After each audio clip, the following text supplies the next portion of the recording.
Happy Asian American and Pacific Islander Heritage Month. As early as the 1970s, government agencies, community groups, and advocates have begun to recognize the contributions of Asian Americans and Pacific Islanders to all facets of American public life. Since 1992, federal law has officially recognized May as AAPI Heritage Month. This time of year has historically been an opportunity for us to take the community that author and advocate Helen Zia has referred to as missing in America and bring us as AAPIs from the margin to the center. This time of year, we've always gotten to engage in really interesting programming that celebrates our communities, our cultures, and our histories.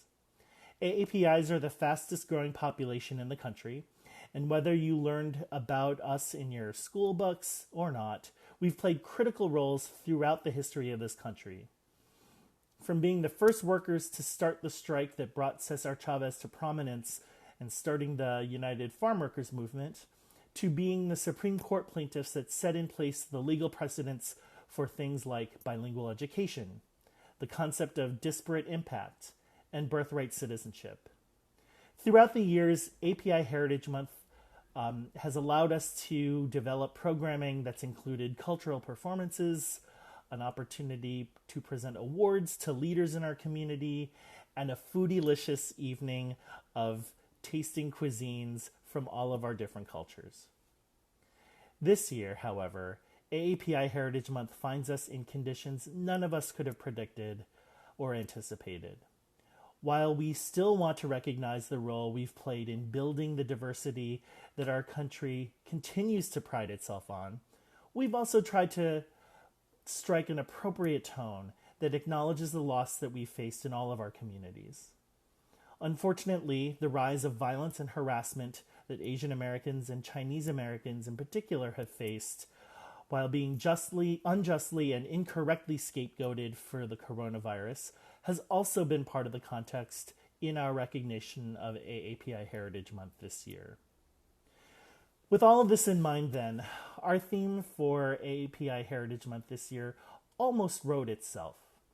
This year we're pleased to have the theme Building Resilience Together. On one hand, our theme recognizes the strength that we've always developed to rise above the challenges that we've faced, such as racism, xenophobia, and more, that have always been part of our journey as Americans. At the same time, the theme acknowledges the moment we find ourselves in now, and is a nod to Mayor Bowser's mantra, "We're in this together, and we'll get out of this together." Tonight, then, we're pleased to partner with DCPL to watch The Farewell with you tonight. The public library has been an institution that's always been near and dear to my heart. From the time I was a kid, biking back and forth in my hometown to our public library, loaded down with books no child of that age should be able to carry because there's so many of them. Those books brought me on literary journeys to literally every corner of the universe. To rediscovering the public library as an adult when I moved to the district. And I'm now looking forward not just to the reopening of DC, but the reopening of the MLK Library when that happens, and looking forward to seeing it near our office in Chinatown. At the same time, The Farewell is a great movie, and I'm looking forward to watching it tonight. No spoilers, but I will confess that I've already seen it, but I'm excited to revisit this family and to go on their journey with them one more time with Awkwafina and the rest of the cast.